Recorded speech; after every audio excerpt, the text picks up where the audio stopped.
Well, hello, and welcome back to yet another episode of the Holo Project. We're going to answer a question today that maybe somebody out there has wondered about. I know there's a bunch of information on Google, but thought maybe I'd show firsthand a video.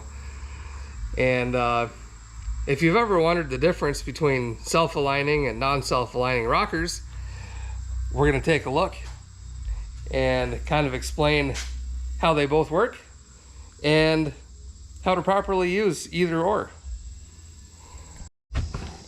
So these right here, these are non-self-aligning, and what we have over here, these are self-aligning rockers.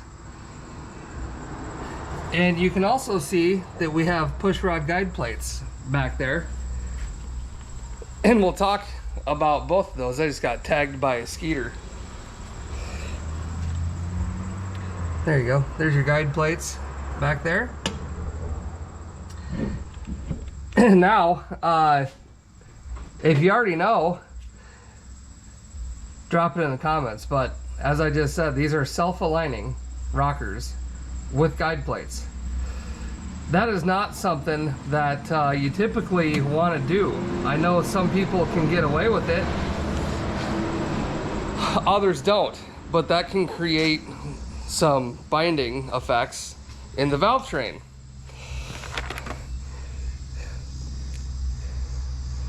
These are what's going to go on there, and I'll explain more. Let me pull one of these off and we'll have a look at both and we'll compare them. Okay, we got both of our rocker arms here. Here's the non-self-aligning one. Here's the self-aligning one. Now on the self-aligning one, if you look closely, you can see the tab on either side of the roller tip. That tab keeps this roller tip on the valve stem. It only lets it walk, you know, just the littlest bit back and forth. That's why this is a self-aligning rocker.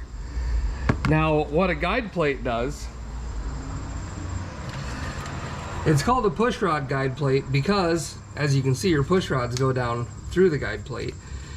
And the purpose of the guide plate is to keep the push rod in a certain place. And this is also aligning the rocker. So when you're running a self-aligning roller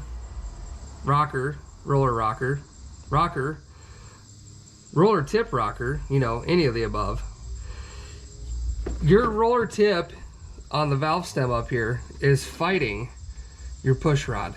Your push rod wants to move a little bit. It can't because the roller tip has those tabs on it, keeping it centered on the valve stem.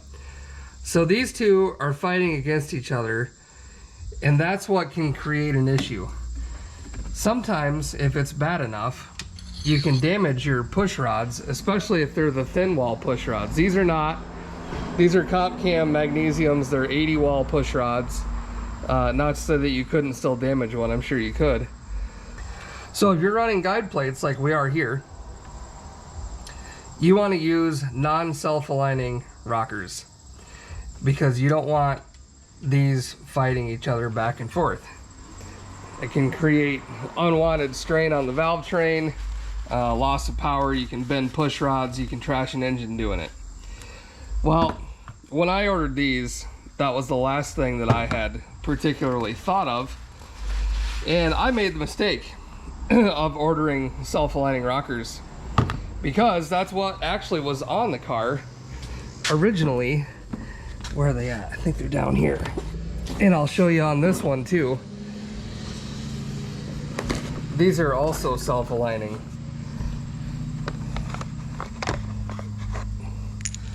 As you can see there, it has the tabs. That one you can clearly see is damaged already. See where my thumbnail is? And that is caused by running guide plates and self-aligning rockers. Look at another one here. Yeah, that one's still in good shape. This one definitely has a chip out of it. And that's, you know, it's damage. And that metal, obviously probably went down through this engine. Hopefully it just is sitting in the pan. So let me talk to you about the non-self-aligning one here. As you can see, there are no tabs on either side of that roller tip. That roller tip can go wherever it wants. On that valve tip, whoop, let me do it with my other hand here. See, it can go back and forth. Now, what's holding it from rolling off the side is the guide plate on the push rod. That's what's keeping this from going off the side. Now, you'll have to look when you're ordering to make sure that you don't get one that won't work with your spring diameter. You got to make sure that your spring diameter, you know, you don't want the retainer damaging the sides of your rocker. So what we're gonna do is we're gonna pull all these off. Got cylinder 1 taken off. We're gonna pull it all off, put all these on, and go back through all of our valve lash, and we'll check these for damage as we go, just to make sure that nothing looks like that set over there. And then you guys probably won't see this car for a little bit after that. I think all the little bugs and kinks will be worked out of it. So anyway, that's what we're doing. We'll kind of show you the before and after here. Like I said, this is non-self-aligning is what you want to use with guide plates, not self-aligning.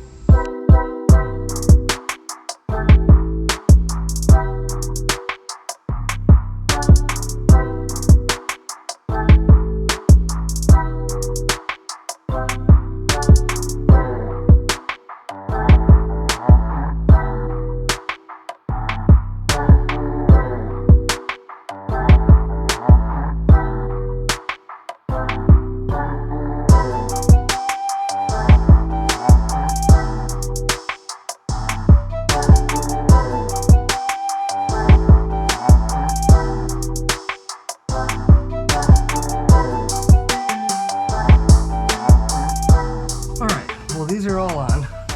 Failed to grab a light here. Hold on. These are all on, and as you can see, I kind of showed they do move. The other ones were a little tight, and I kind of driving it felt, I don't know if it was the EFI trying to learn or if it was the valve train binding, but the car kind of was like, I don't know, felt labored. And I knew obviously that this was an issue and I should have addressed it, but I didn't, and we're addressing it now. There goes the horns. No damage on these tabs, so that's good. These can be used at a later date on something else that needs self-aligning rocker arms. Boy, I'm telling you what, the allergies have just got me beat up. So anyways, I gotta go through and set the lash on all this, and then we can fire it up and probably take it for a drive. Also, I wanted to make a quick note. You know how they always tell you not to wear like metal or jewelry or any of that stuff while working on vehicles? Well, if you can see the weld marks right there on my watch, and I don't know if you can see that, I just popped it already. Yeah, I touched the hot wire on the back of the alternator. Tried to weld my watch to my wrist, but luckily skin's not weldable. Otherwise I'd have a permanent fixture. Anywho, we're gonna go through and set this valve lash up. See you guys here in a bit. All right, well, those are all on there. Valve lash has been set. I just did 0 lash and a half a turn for preload. That's what I've been doing on this car, and it seems to be pretty happy. The push rods did have a little bit of wear from rubbing the guides, or sorry, the guide plates, whatever you want to call them. So in my opinion, I think there was probably some tension in the valve train. I would think this car should run a fair amount better. Let's give her a fire up and see how it sounds. And we'll kind of watch the new rockers, make sure everybody seems to be happy. And then we'll put the valve covers on and take it for a drive.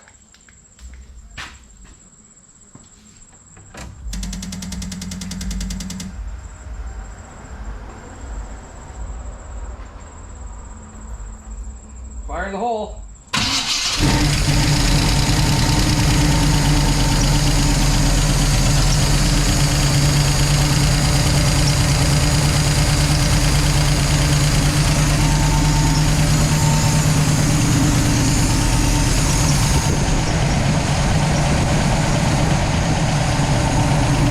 Everything sounds pretty good. See how it sounds back here.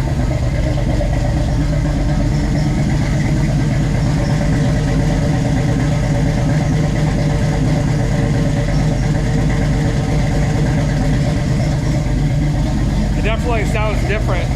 Doesn't sound like there's much of a load on it.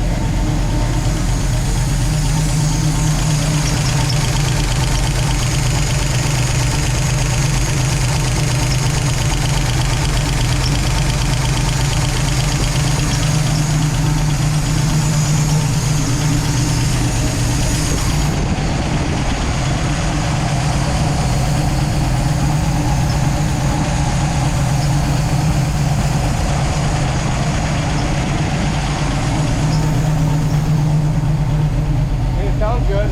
Also, I did use this assembling it on the valve stems, in the trunnions, and on the cups where the push rods go. So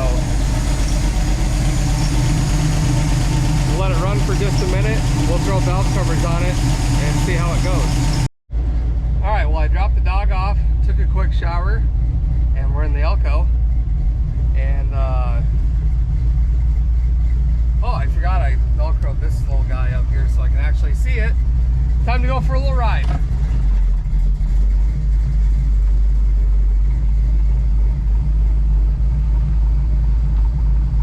Oh, lots of traffic. It's that 5 o'clock hour.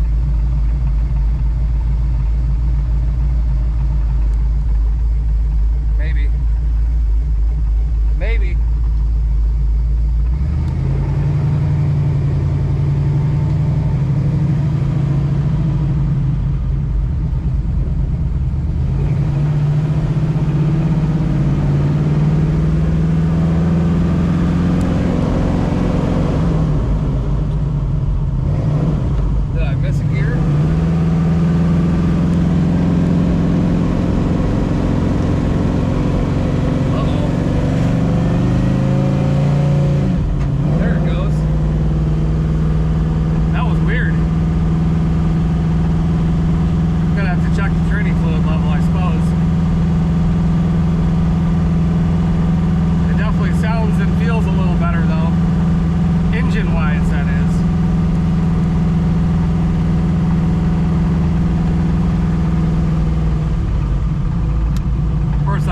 Straight up the back of mine already.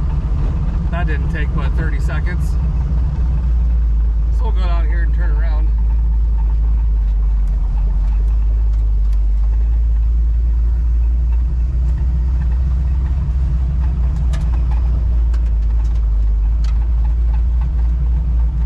We'll go back to the shop quick and check training fluid level, and then we'll try again.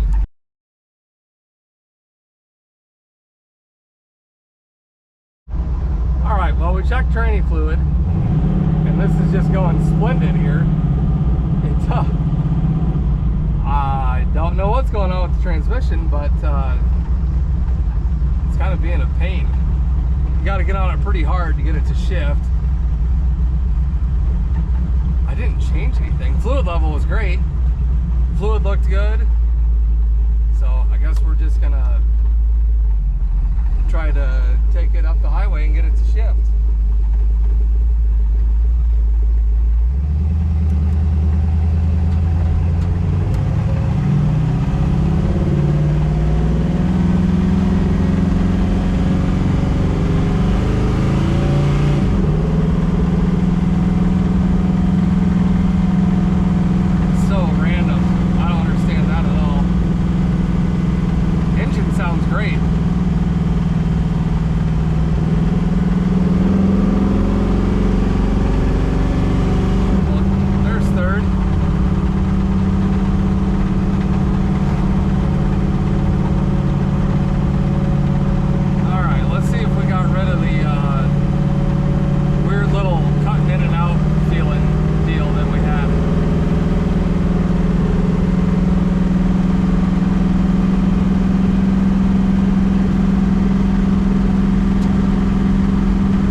last weekend, the car kind of feeling like it was hesitating while driving, has been completely eliminated.